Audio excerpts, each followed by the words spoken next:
Today we're making Peshawari Namak Mandi Kebabs, a specialty from northwest Pakistan where the flavor comes entirely from excellent lamb, salt, and cooking over charcoal. It might be one of the simplest kebabs you'll ever make, but don't mistake simple for ordinary. Hello everyone, and thank you for tuning in. Like I say, we're going to be making what they call Namak Mandi. Now, Namak means salt in Urdu and Hindi, and Mandi, that's a big market up in the northwest of Pakistan. And this is where this became popular. Now you might know that in northern India and a lot of parts of southern Pakistan, if you're making kebabs, you're going to have a long list of ingredients. That's not the case with this one. This one only has one, but believe me, it turns out amazing. And what I've got here is 2 tablespoons of salt. I've got 1 kilo of lamb, and then I got about 300 grams of lamb fat. And we're just gonna go ahead, we're just gonna salt this all around. And the way you cook this, it's not gonna taste salty. The salt does drip off. Just wanna get this all mixed into the meat all over. It's a good idea, and this is exactly what I'm gonna do today, if you mix this about an hour before you start cooking. But I'm gonna mix it and I'm gonna skewer it up because I wanna show you how to skewer this as well. A little bit more salt. Seems crazy, doesn't it? It doesn't seem like it would work, but believe me, it does.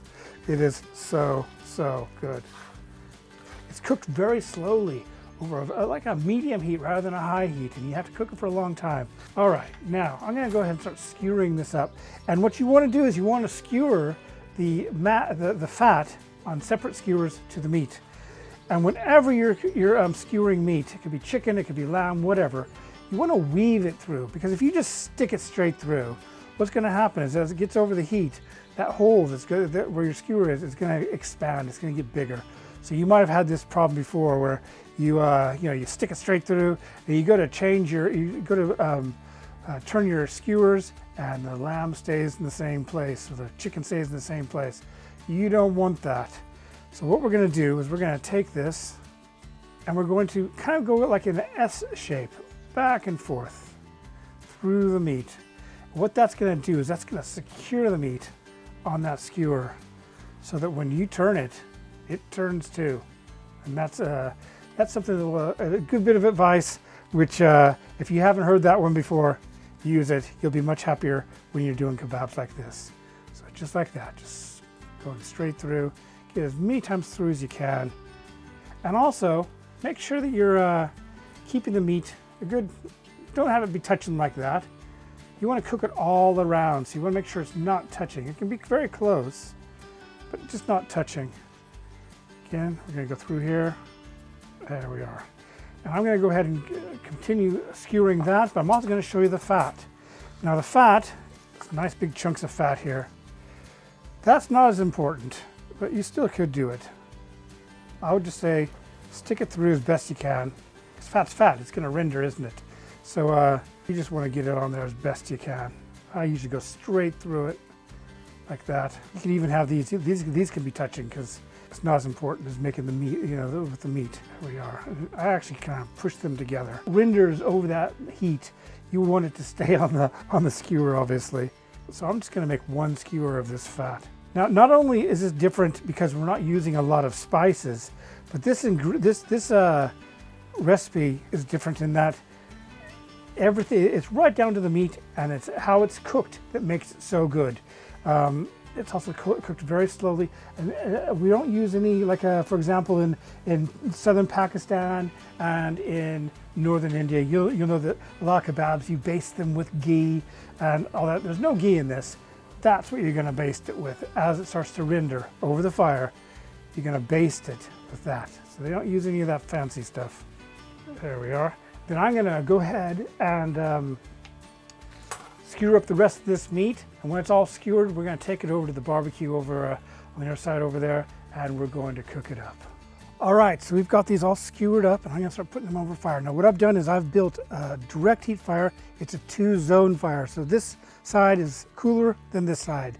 And that's important because you don't want to cook this over a really high heat. It's more of a medium heat. And You want to be able to hold your hand about that high, cooking temperature for about 3 to 4 seconds. That's perfect. So I'm going to start putting these on there now.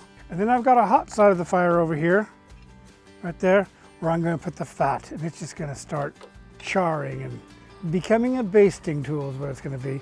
Now what we got here is, this is a very difficult one because you have to really watch it. It's easy to do, but it's difficult.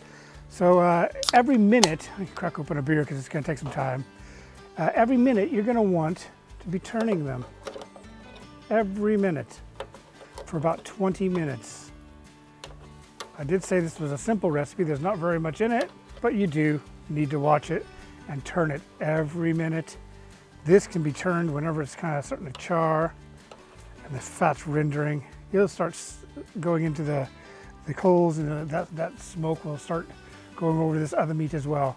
Let's just go ahead and start cooking this, and we will be back in about, well, 10 minutes. You can see how it's going throughout the cook.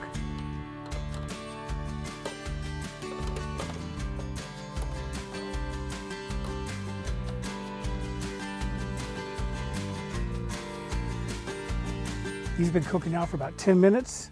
And as you can see, this fat is rendering, just dripping off. A lot of kebabs you baste with ghee or some other mixture, oil. This is just the fat. We're pressing it right down on there on the kebabs. We'll put it back over there over the high heat. See how the meat's staying in place? It's because I wove it through rather than just sticking it through. Yeah, see that? As I'm turning it, the meat's turning too, which is exactly what you want. All right. See all that lamb fat from this charred lamb? It's going right into these lamb chunks. And you know how I added lots of salt? This isn't something you're going to need to add more salt to. There's plenty of salt. A lot of that salt goes down into the coals, especially when you're just kind of basting it like this with the fat. This has been cooking now for about 20 minutes. 17. I'll keep it going for a bit. And then we're going to serve it. And this is normally served with something like, it can be served with naans, chapatis, and this is some green salad, you know, just a green salad and a chutney. No more salt. You'll have plenty. But it just all goes together so nicely. Okay, we're just finishing this up now. That's looking good. Put a torch not on top of that, just kind of steam and smoke a bit. I'm now going to take this fat off the skewer. And we're going to put this hot plate in here just to heat up for a few minutes. And what I want to do with this fat is I'm going to chop it up really, really small. It's nice and crispy. Obviously, if you don't want to eat fat, you don't want to do this. Trust me, lamb fat's one of the nicest tasting fats there is. And we're just going to mix it right in there with that meat before adding it with vegetables, healthy vegetables, and naan. We'll start taking this meat off as well.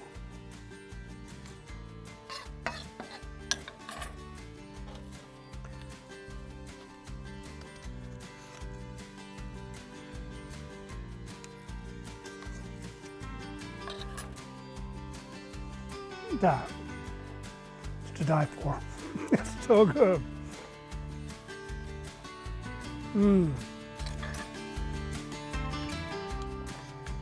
I haven't made this recipe in a couple of years.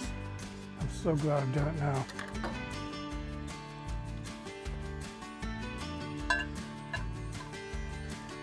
Listen to that sizzle. This, with only one ingredient, salt, you're gonna find this is gonna probably become one of your favorite lamb recipes. And of course you could add it to a curry, but you're not gonna want to. No way. This is one of those things you have to enjoy on its own. Just doesn't get any better. Oh yeah. Put a little bit of onion on here. I hope you've enjoyed this recipe. Please make sure to subscribe. Got lots more recipes on the way. See you next time.